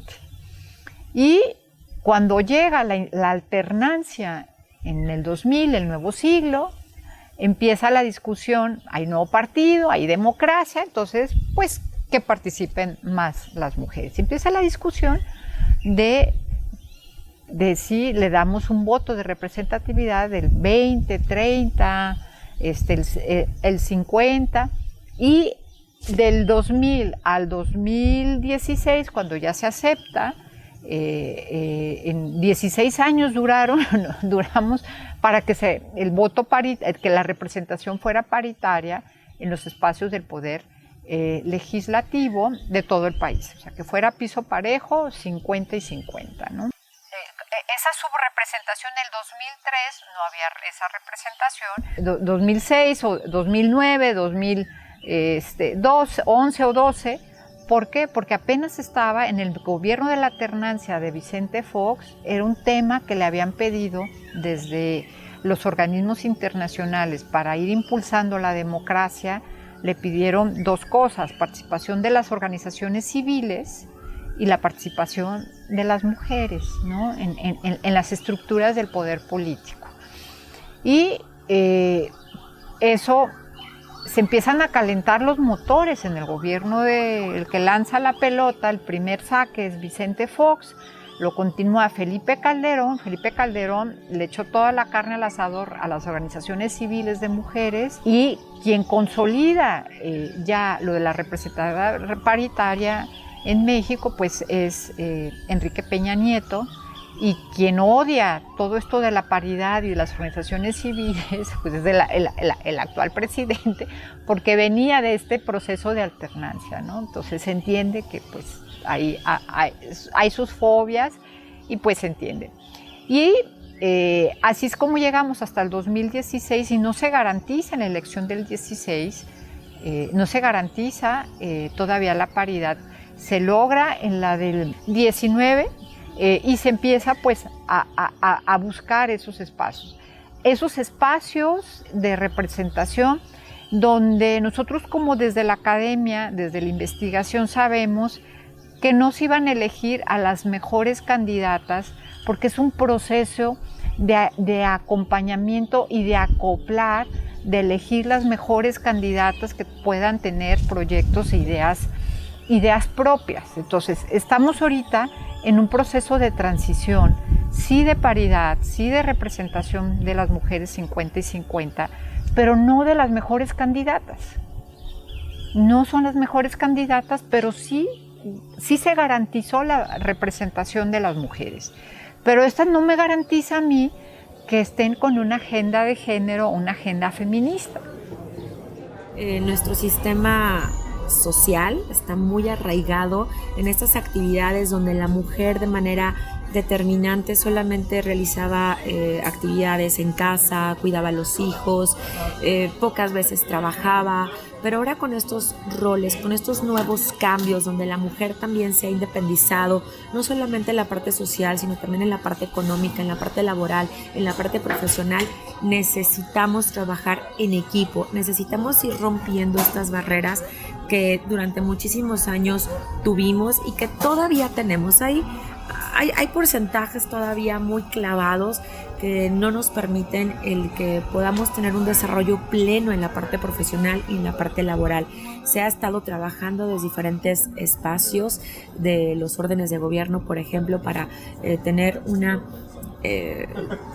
que concilie la vida laboral y la vida profesional de las mujeres, lograr también que los hombres se incorporen más a la maternidad, a la paternidad con licencias, para que también vean que el rol que se maneja en la casa es fundamental, la participación al 100% de los hombres, que nos ayudemos, que ambas personas estén educando a sus hijos, pues para tener una mejor sociedad, ¿no? Entonces vamos en constantes cambios, nos hace falta, pero yo creo que prevalece pues este buen ánimo, esta buena energía para que tengamos una mejor sociedad entre todas y todos. En 1916 fue el primer congreso de las sufragistas en Yucatán y se reconoció hasta el 53 el voto. ¿Cuántas décadas nos llevó? Entonces, no podemos ser inmediatistas. Llevamos dos elecciones con puestos de representación, porque masa crítica hay. Las organizaciones civiles de mujeres que representamos, como la Asociación de Mujeres Académicas y otras colegas, que hay muchas asociaciones de mujeres que somos críticas y nos posicionamos y les decimos y no les gusta, pero ahí estamos, o sea, las organizaciones civiles y desde la academia también, desde la trinchera de la academia, les demostramos que por ahí no va la ruta. Pero esto va a llevar mínimo, yo creo, hasta la siguiente elección de presidente, o sea, no la del 2024, hasta la del 2030, como los objetivos del desarrollo del milenio.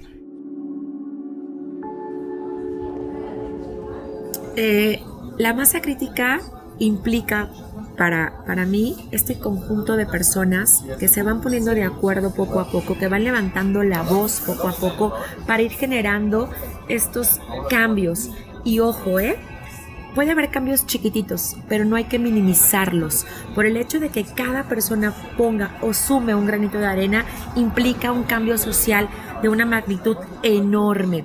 Creo que justo el que contemos con una masa crítica implica que se den estos grandes movimientos de mujeres, estos grandes movimientos sociales para lograr tener una igualdad, para lograr tener una justicia, para lograr tener un espacio en el que todas y todos estemos incluidos, y se puede manejar de diferentes perspectivas, no nada más del ámbito de la mujer, sino también del hombre, de los grupos vulnerables, de la comunidad LGBTQI+, es decir, necesitamos voltear a vernos como pares, necesitamos voltear a vernos como iguales para justo escuchar todas esas, no reclamos, sino más bien esas voces que nos dicen de qué manera tenemos que seguir contribuyendo para tener una mejor sociedad y un mejor estado.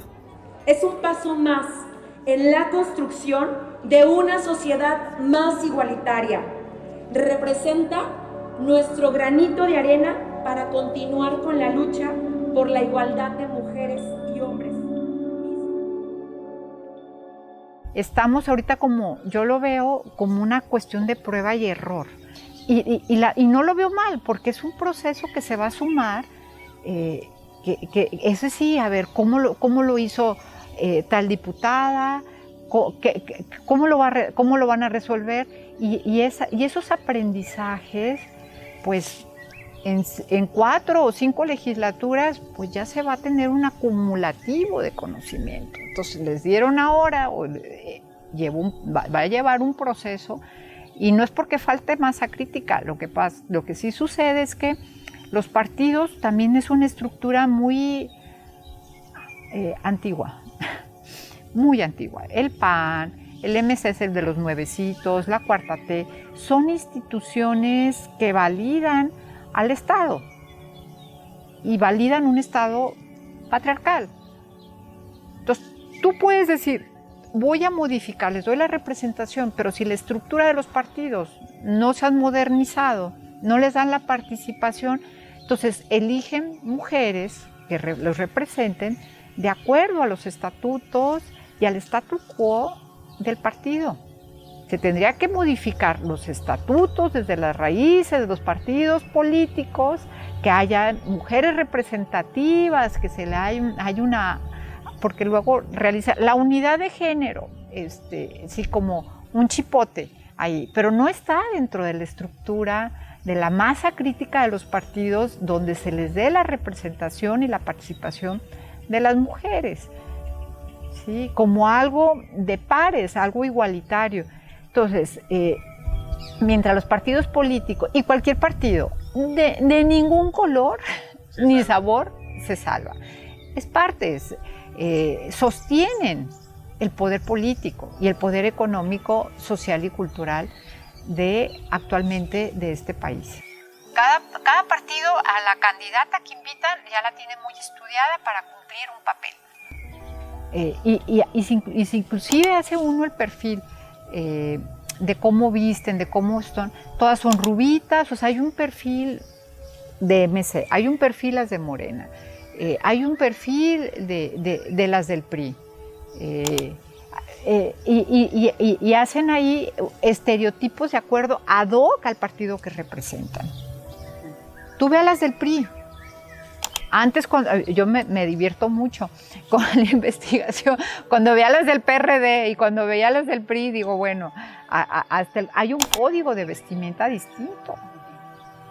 O sea, la participación política para mí lo veo como una marca. Ellos generan su marca y les representa esa marca, les representa un poder político y un poder económico. Y bueno, pues tienen que buscar mujeres que cubran esa marca y lo que quieran ellos representar. Hoy celebramos muchísimo que son unas legislaturas con más mujeres, pero tiene que haber esa sororidad y solidaridad entre nosotras, de que lleguemos, y no importa quién, cada origen de nuestros partidos políticos, el tema es cómo llevamos una agenda de género. Y no solamente para la participación política de las mujeres, sino para la participación en la iniciativa privada, en el tema del sistema de cuidados, porque también llegábamos a los congresos y te pasaba que te daban la comisión, por ejemplo, de desarrollo social, que son comisiones importantísimas, pero decían, bueno, ellas ya están acostumbradas a cuidar niños, a cuidar viejitos, a cuidar personas con discapacidad, entonces ahora háganmelo también en lo público, ¿no?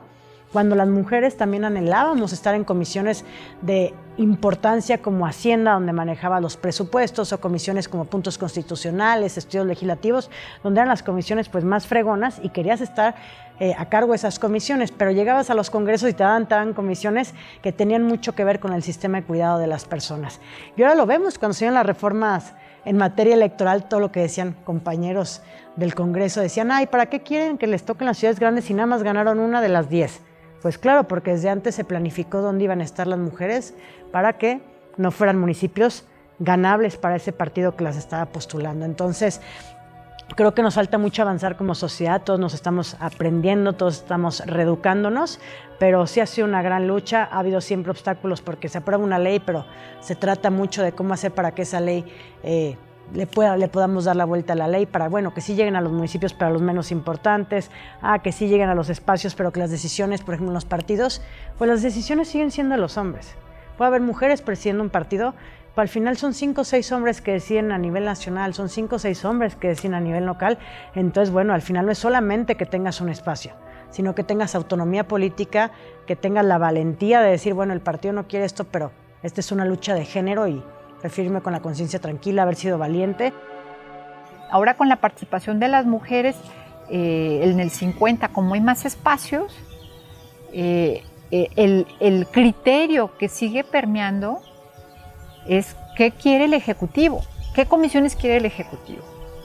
Como con Claudia Salas, que está en la comisión la más importante, la del dinero en todo el Estado. Ahí no es si es hombre o mujer.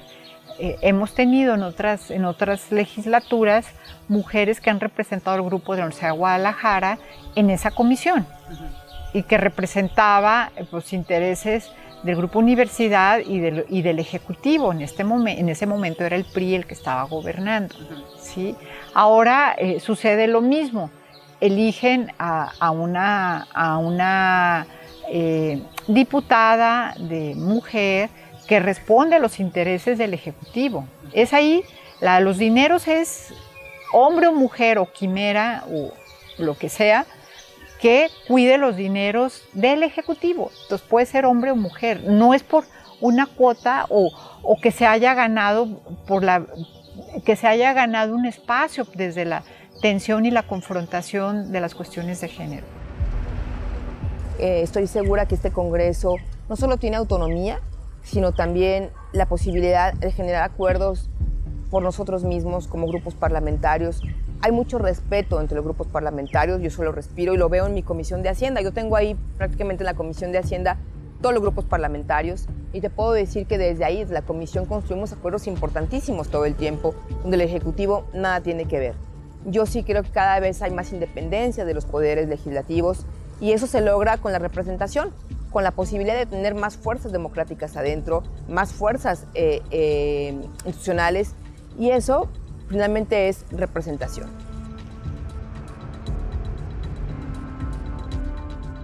El primer anhelo que se ha tenido en los temas de paridad, de que lleguen más mujeres a los espacios públicos, es que lleguen mujeres. Yo creo que el segundo anhelo es que lleguen mujeres con agendas de género, porque el tema que te dicten un voto en una cámara, pues es para hombres y para mujeres. El tema es que son hombres los que están decidiendo sobre las mujeres. Son hombres los que deciden si las dejan participar en ciudades grandes o no. Son hombres los que deciden a qué espacios políticos van a participar las mujeres. Entonces, digo, eso va a ir cambiando porque los liderazgos evidentemente se irán transformando, llegarán mujeres a tomar decisiones, pero sigue costando mucho trabajo porque al final pareciera que es mucho más el tema de lo que se le debe a un partido político que el tema de género. Entonces, por eso hablo mucho de honrar a todas las que han luchado, porque muchas de las que han luchado nos pusimos frente a nuestros partidos políticos, frente a nuestros líderes políticos. Es normal que cada quien tenga un partido político, podamos tener liderazgos políticos hombres, pero hay cosas en las que no podemos renunciar, que es el tema de la agenda de género. Entonces, que todas las que están aquí no nos cansaremos de decirles que es una lucha de muchos años, de muchas que trabajaron para darnos estos espacios y que tenemos que honrarlos. Y honrarlos es actuar con valentía, ponérselo enfrente a los partidos políticos, porque hace 14 años que éramos 8 diputadas, éramos del PRD, del PRI, del PAN, y todas nos uníamos. Y con 8 sí alcanzamos a mover en las votaciones a los hombres. Fue cuando apenas se hablaba de la unión. Ahorita existen bancadas de mujeres. Sí, bancadas de mujeres, ¿para qué? ¿Con qué agenda? Yo creo que las agendas tienen que ser muy claras: participación política, sistemas de cuidados, el tema de la no discriminación de las mujeres en ningún aspecto de la vida laboral de nuestro país. Pero sí creo que todavía nos falta que las mujeres que lleguen con una agenda de género y con las causas del género, independientemente que tengan otras causas en su vida, el medio ambiente, otras causas que quieran defender, el tema de género siempre tendrá que ser una lucha que porten las mujeres. Es un éxito desde el 2016 haber logrado la paridad. Sí, es un éxito. Sí, sí. Eso nadie lo discute. Lo que no nos ha gustado o lo que no hemos visto como todavía esta etapa de madurez. Estamos en un periodo de arranque, no lleva ni 10 años. O sea, ahorita hacer una evaluación de una política de éxito o pérdida, bueno, de que haya perdido no, porque se ganó la representatividad y bueno, pues ahí vamos haciendo camino al andar, ¿no? No, sí va bien el tema, sí va muy bien. Ahora la cuestión va bien en el sentido que es cuantitativa. En la parte, lo que decía de la parte cualitativa, pues va a llevar un proceso de qué margen dejan los partidos políticos. Entonces, la medida de la paridad viene desde el Congreso de la Unión, de la Cámara de Senadores, del Congreso de la Unión, y todo el país está con el tema de la paridad. Sería muy difícil, y ahora que se destapó una corcholata como la primera mujer presidenta, candidata a presidencia de la República, sería muy difícil que se desapareciera. O sea, y eso a nivel de la infraestructura local y nacional. Yo creo que hay una subrepresentación en términos, ahorita, si hablamos del Congreso del Estado, concretamente, pues sí, o sea, con orgullo nos llenamos la boca y decimos es el Congreso estatal que rebasó el umbral de la paridad inclusive, o sea, que nos la creímos, que fuimos más allá desde el diseño de las candidaturas, no solamente en el territorio, de territorios rentables electoralmente, sino también en el diseño de las listas de representación proporcional, que son las más codiciadas al seno de los partidos políticos, porque, bueno, históricamente se han encorchetado o se han reservado para los liderazgos de estos partidos ya consolidados, más experimentados, los dirigentes de los partidos. Entonces, en esta ocasión, pues obviamente se demostró que en territorio las mujeres también sabemos operar, sabemos llevar el discurso a las amas de casa, a los jóvenes, a los trabajadores del campo, a los de la fábrica, y que queremos obviamente un mundo mejor junto con ellos y junto con nosotras, ¿no? Entonces, se demostró eso, pero ahora falta la segunda parte. ¿Y cuál es esa segunda parte? Que desde el seno del Congreso realmente se vea que la voz de la mujer, que esas propuestas que se recogieron y que esa diferencia que se iba a reflejar y que se le comprometió y se le prometió a la ciudadanía, pues se vea en la vía de los hechos. Que no sigan siendo los coordinadores varones los que marquen la pauta inclusive de quién habla y qué tiene que decir en tribuna, sino que sean las mismas mujeres con convicción, con honestidad, con transparencia, de acuerdo a su quehacer, a su trabajo, a su comisión legislativa, las que lleven la batuta, la pauta en tribuna de esos avances, por incipientes que sean o grandiosos que sean, pero que se diga, aquí está la diferencia de que el Congreso de Jalisco sea mayoritariamente femenino, donde las curules, los asientos, las ocupemos más mujeres que hombres. En el discurso se escucha muy bien, muy bien. Yo he estado en esos espacios y tal vez he tenido la fortuna de ser oposición, y como oposición es más rica la participación, me parece. Entonces tenemos menos ataduras, no nos ponen tanta mordaza. O sea, sí hay una plataforma electoral partidaria registrada en los órganos electorales y tenemos o tienen las representaciones en el Parlamento que atenderla, pero además hay una agenda legislativa, hay convicciones, hay programas, hay demandas sociales.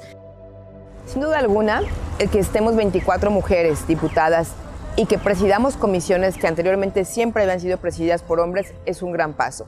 El que haya mujeres coordinadoras también en el Congreso es un gran paso. El que haya directoras también es un gran paso.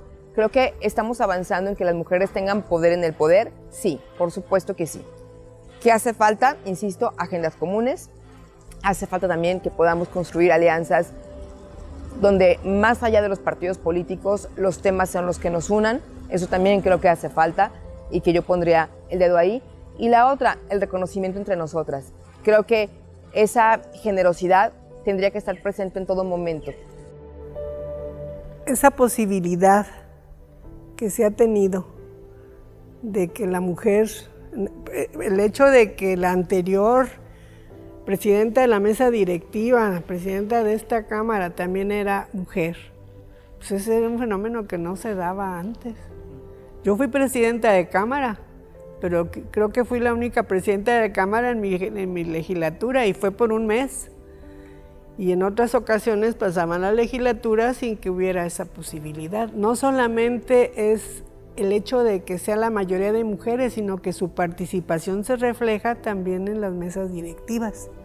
Yo creo que en este Congreso logramos derribar muchas cosas, y entre ellas ese estereotipo sobre los temas que anteriormente siempre eran adjudicados a las mujeres. Educación la tiene Quique Velázquez, es decir, creo que esa legislatura lo que se ha hecho bien es justamente eso, derribar todo un tema de estereotipos en materia de comisiones. Creo que vamos bien en ese aspecto y ojalá que el siguiente Congreso pues también repita estas fórmulas donde las mujeres tenemos toma de decisiones en las comisiones más importantes. Las mujeres hoy tenemos que llegar a coordinar los trabajos parlamentarios, a presidir la mesa directiva. En este Congreso pues prácticamente llevamos 3 mujeres presidentas de mesa directiva, lo cual no es menor, y eso también deja un buen legado, que mujeres estén presidiendo la mesa directiva, la Junta de Coordinación Política. Creo que esa parte hay muy buen avance, hay una buena historia que estamos dejando y que creo que tendrá que reforzarse en las siguientes legislaturas. Son unas fotos de una campaña de Guadalajara en los 70s. ¿Cómo ve que hay puros hombres? Sí, aquí está un expresidente municipal, don Juan Delgado Navarro.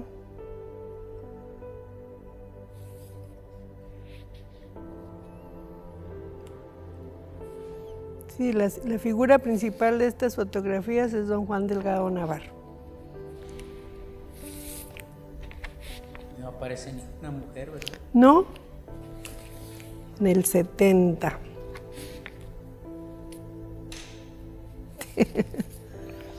Bueno, aquí en el mercado sí.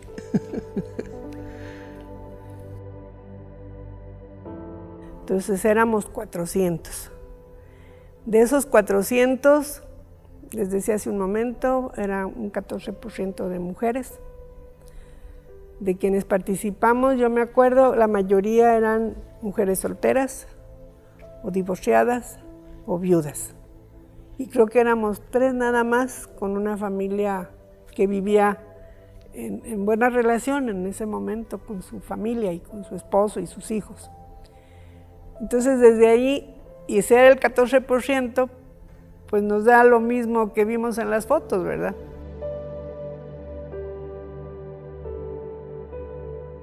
De una cosa sí estoy segura, con la participación de la mujer en los espacios políticos o en la toma de decisiones, sí es posible que vayamos juntos a construir una sociedad más humanitaria, en donde obviamente cambien verdaderamente las cosas, y ¿por qué no? Si representamos a más de la mitad de la población mundial, y en México y Jalisco no es la excepción, ¿no? Cuando realmente creemos que mujeres y hombres tenemos los mismos derechos, tenemos capacidades, tenemos talento, tenemos obviamente la responsabilidad social quienes estamos en esas sillas de hacer algo por nuestro entorno.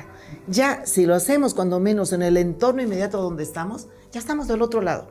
Pero si lo que nos mueve es otra situación, el interés económico, el interés político, en los nombramientos, en el reparto de cuotas, en desvincularnos de la ciudadanía, que ocurre muy a menudo, pues también seguimos estando, pero del otro lado contrario, ¿no? Entonces, cuantitativamente, pues ¿de qué sirve? Que sean más mujeres, que estén rebasado ese 50%, que hayamos hecho historia cuantitativa, cuando lo que hay que sopesar es lo cualitativo, que es lo social, es lo congruente y es obviamente la cercanía con la gente, ¿no? Llevamos muy poco tiempo en el poder, realmente muy poco tiempo en el poder, entonces creo que estamos enseñándonos nuevas formas también de ejercer el poder de la política.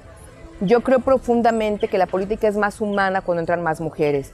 Creo profundamente que la democracia es vibrante y es una herramienta viva si incluye a las mujeres. Creo profundamente que la participación de las mujeres hoy es un requisito indispensable para cualquier democracia, para cualquier gobernanza. Por eso también hay mucha carga y una lupa muy grande en lo que las mujeres hacen o hacemos. También creo que eso forma un miedo para hacer o dejar de hacer, porque me van a atacar, porque van a decir de mí, porque me van a sacar en los periódicos. Ese miedo es el que paraliza muchas veces, no te deja actuar dentro del poder. Sin embargo, con todo eso, las mujeres tienen que aprender a ejercer el poder. Y no hay otra manera de aprender a ejercer el poder que tenerlo. Por eso, las mujeres tenemos que llegar a irrumpir en los espacios públicos, a tener el poder y sí también equivocarnos, aprender a equivocarnos, a darle vuelta a la página y a volver a construir, como lo han hecho los compañeros por toda la vida. Ellos también se han equivocado. Sin embargo, no nos permitimos equivocarnos. Y si una mujer se equivoca, hay un escarnio público sobre ese error. Y claro que hay muchos obstáculos, porque a la mujer te le piden muchísimo más otros requisitos que los hombres y siempre hay un tema de algún comentario para discriminarte. Entonces, a mí me tocó también ser parte de la dirigencia de un partido político y todos los presidentes de todos los comités municipales eran hombres, los delegados del partido eran hombres. Entonces, es ir rompiendo las inercias desde la relación que se tenía de hombres con hombres hasta las relaciones de respeto que tiene que haber cuando ya llegan las mujeres a la mesa, porque las mujeres llegan a la mesa con otra perspectiva totalmente distinta. Porque luego pasa que llega una mujer a un espacio público y te dicen, ya ven, ella fue ratera, ¿para qué querían llegar? Ya ven, ella no es buena alcaldesa, ella no es buena gobernante. Y decimos, y a los hombres cuando dicen, ya ven, todos los que han robado ya no deberían de seguir llegando hombres. Entonces, volvemos a lo mismo, es una gran exigencia y sí es un sueño llegar a los espacios más altos, porque ahorita en la Cámara vemos ya una Cámara de más mujeres, en las regidurías también hay un tema de las listas que van una con hombre, o sea, uno y uno, hombre, mujer, pero volvemos a lo mismo, las alcaldías sigue siendo el tema de las 8 municipios metropolitanos, ¿cuántos son encabezados por mujeres?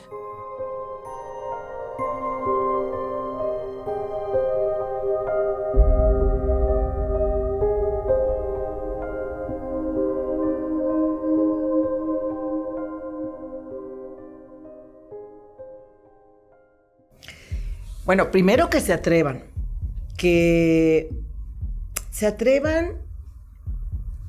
y que dentro de su mirada vean que la política por sí misma no es mala, que son los malos o malas políticas las que han hecho dar ese revés o esa imagen a una acción que conlleva bienestar, que conlleva obviamente una ruta de crecimiento de las personas.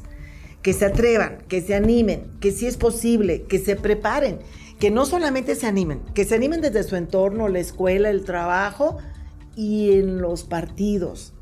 Y las mujeres tenemos mucho que hacer ahí, porque somos congruentes, porque podemos hacerlo, tenemos capacidad de convencimiento a nuestros compañeros de al lado, a los hombres, que a veces nos cuesta más trabajo convencerlos de que volteen a vernos con responsabilidad. Sí es posible y las mujeres lo podemos lograr. Si las mujeres siguen al cuidado únicamente y exclusivamente de la crianza y cuidado de los hijos, entonces estamos fallando, porque no tenemos la posibilidad de que las mujeres se desarrollen. Tenemos que involucrar a los hombres en la crianza y en el cuidado. Tenemos que simbrar al Estado para que haya estancias infantiles de 24 horas, para que las mujeres que trabajan en la tarde y en la noche tengan la posibilidad también de dejar a sus hijos en un lugar seguro. Entonces yo creo que hacen falta varias cosas. Derribar y quitarnos por siempre de la frente el síndrome de la impostora. Derribar los techos de cristal de que pensamos que alguien no nos va a dejar subir y por eso no avanzamos. Quitarnos del piso pegajoso donde estamos pegadas porque pensamos que no hay más alternativa más que esa. Entonces, bueno, la lucha ha sido larga, han sido muchísimas mujeres que en su momento en los movimientos a nivel mundial acabaron guillotinadas por luchar por los derechos de todas nosotras.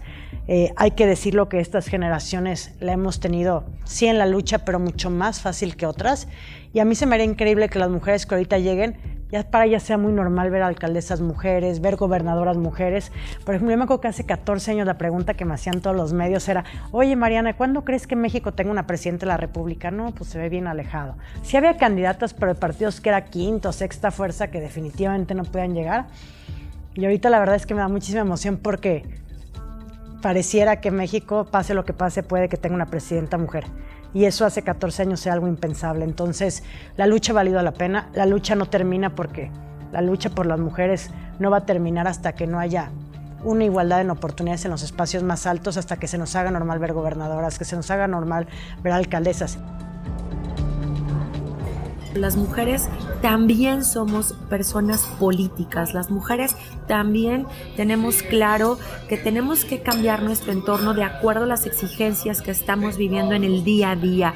Por supuesto que el hecho de estar ahora en un congreso, ser gobernadoras, ser senadoras o próximamente, no tengo duda que tendremos nuestra primera presidenta también de México, implica que no hemos quitado el dedo del renglón, implica que nos hemos preocupado, pero también nos hemos ocupado de los problemas públicos. Y es ahí donde las mujeres, con esta lucha constante, estamos poniendo también el ejemplo y también les decimos que las mujeres ya llegamos y no nos vamos. Que estén conscientes de que los logros y las oportunidades que ellos tengan, que espero que mejoren, espero que tengan una vida feliz en ese sentido, sana, pero ante todo que sean conscientes de que lo que ellos puedan lograr es producto del trabajo de muchas generaciones, no de los abuelos ni los bisabuelos. De épocas remotas se ha venido transformando nuestra sociedad, que tengan la posibilidad no de destruir, que sean conscientes de que su responsabilidad sigue siendo igual que la de todas las generaciones que hemos vivido, de conservar lo que tenemos, de mejorarlo y ante todo de lograrlo en un ambiente de libertad y decoro y además de dignidad como seres humanos.